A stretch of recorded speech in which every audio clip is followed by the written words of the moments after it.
17ನೇ ಅಖಿಲ ಭಾರತ ಸಾಹಿತ್ಯ ಸಮ್ಮೇಳನ ಮಂಡ್ಯದಲ್ಲಿ ನಡೀತದೆ. ನಿಮ್ಮೆಲ್ಲರ ಆಶೆಯಂತೆ ವಿಭಿನ್ನ ರೀತಿಯಲ್ಲಿ ವಿಜೃಂಭಣೆಯಿಂದ ಮಾಡಬೇಕು, ಕನ್ನಡದ ಹಬ್ಬ ಆಚರಣೆ ಮಾಡಬೇಕು ಅನ್ನೋದೇ ನಮ್ಮ ಈ ಕ್ಷೇತ್ರದ ಶಾಸಕರು. ನಾವು ಪ್ರತಿ ಮನೆ ಮೇಲೆ ಕನ್ನಡ ಬಾವುಟವನ್ನು ಆರಿಸಬೇಕು ಅಂತ ಸಂಕಲ್ಪ ಮಾಡಿದ್ವಿ. ಅದನ್ನು ಇವತ್ತು ಅಧಿಕೃತವಾಗಿ ಉದ್ಘಾಟನೆ ಮಾಡಿದ್ದೀನಿ.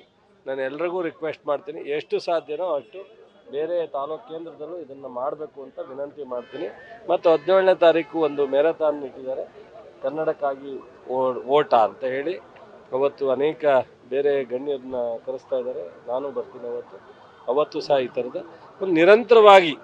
ಸೊ ನಮ್ಮ 20, 21, 22 ನಿರಂತರವಾಗಿ ಅಲ್ಲಿವರೆಗೆ ಒಂದಲ್ಲ ಒಂದು ಪ್ರೀ ಪ್ರೋಗ್ರಾಮ್ ಥರ ನಡೆಯುತ್ತೆ.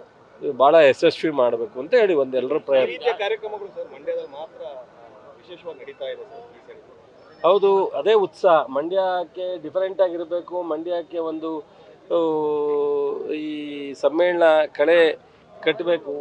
ಅದಕ್ಕೋಸ್ಕರ ಎಲ್ಲರ ಪ್ರಯತ್ನ ಒಗ್ಗಟ್ಟಾಗಿ.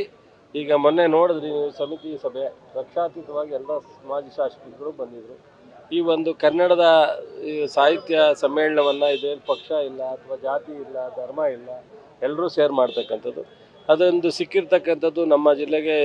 ಈಗ ನೋಡಿ, 1974, 1994, 2024 ಎಲ್ಲ 4 ಸಿಕ್ಕಿದೆ. ಇದನ್ನು ಯಶಸ್ವಿಯಾಗಿ ಮಾಡೋಣ ನಾವು ನೀವೆಲ್ಲ. ಖಂಡಿತ.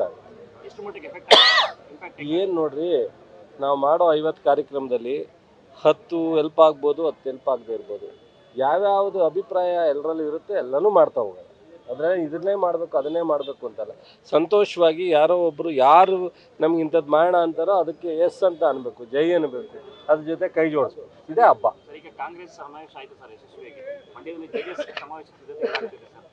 ಅವ್ರು ಮಾಡ್ಲಿಕ್ಕೆ ಈಗ ಸಮಾರಂಭ ಮಾಡ್ಲಿಕ್ಕೆ ನಮ್ಗೇನು ಕೆಟ್ಟ, ಅವರ ಸಮಾರಂಭ ಮಾಡೋಕ್ಕೆ ನಮ್ಗೇನು ಹೊಟ್ಟೆ ಉರಿ. ಈಗ ಅವರೇನೋ ಕೆಲವು ಟೈಮ್ ನೋವಾಗುತ್ತೆ, ನಮ್ಗೇನು ನೋವಾಗುತ್ತೆ. ಅಲ್ಲ, ಒಂದ್ ಕಡೆ ಹಾಸನ ಅಂದ್ರೆ ದೇವೇಗೌಡರು ಅವರ ಜಿಲ್ಲೆ, ಅಲ್ಲೋಗಿ ದೊಡ್ಡ ಮಟ್ಟಕ್ಕೆ ಸಮಾವೇಶ ಮಾಡಿದ್ರಿ.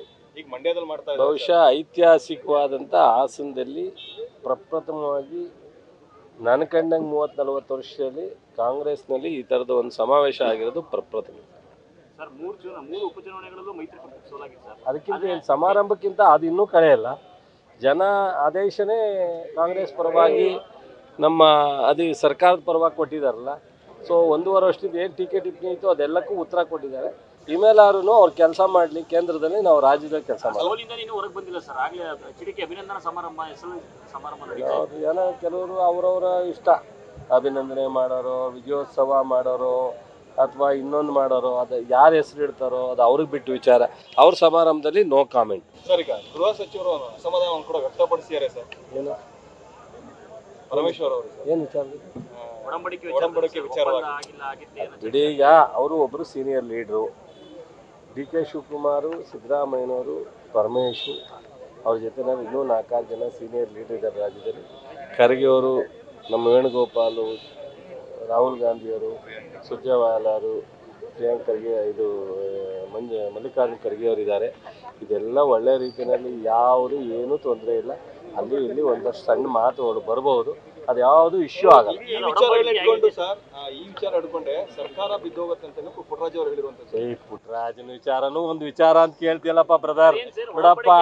ಪಾಪ ಈಗ ಏನಾಗುತ್ತೆ, ಪುಟ್ಟರಾಜಿಗೆ ಏನಾರ ಮಾಡಿ ಅದು ಯಾರೋ ಈ ಶ್ರೀರಂಗಪಟ್ಟಣ ರವೀಂದ್ರ ಶ್ರೀಕಂಠ ಏನೋ ನಾಗಮಗಲ್ಲ ಇವನು ಎಂತನೋ ಸುರೇಶ್ನುವೆ ಪೈಪೋಟಿಲ್ಲ ಅವರೆಲ್ಲ, ಅವ್ರಿಗಿಂತ ಕುಮಾರಣ್ಣ ಹತ್ರ ಆಗ್ಬೇಕು ಅಷ್ಟೇ. ನಡ್ರಿ, ಅದೆಲ್ಲ ಏನೂ ಅವಶ್ಯಕತೆ ಇಲ್ಲ ಗುರು, ನಡೀತದೆ. ನಮ್ಮ ಪಾರ್ಟಿ ಒಳ್ಳೆ ನೋಡ್ರಿ. ಸಿದ್ದರಾಮಯ್ಯ DK ಅವ್ರ ಮಧ್ಯದಲ್ಲಿ ಸಾಮರಸ್ಯ ಇದೆ, ಯಾವ ಇಶ್ಯೂನೂ ಇಲ್ಲ.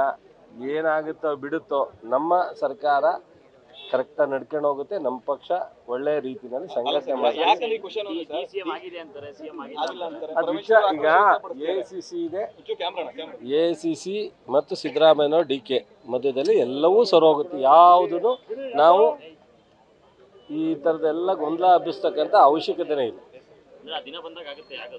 ಏನಾಗುತ್ತೋ ಅವ್ರು ಮಾಡ್ತಾರೆ, ಪಕ್ಷದ ನಮ್ಮ ಗಂಟೆ ಏನು ಬರಲ್ಲ. ನಮ್ಮ ಅವಶ್ಯಕತೆ ಇಲ್ಲ. ನ್ಯೂಸ್ ಫಸ್ಟ್, ನಿರ್ಭೀತಿಯಿಂದ ನಿಮ್ಮ ಪರವಾಗಿ.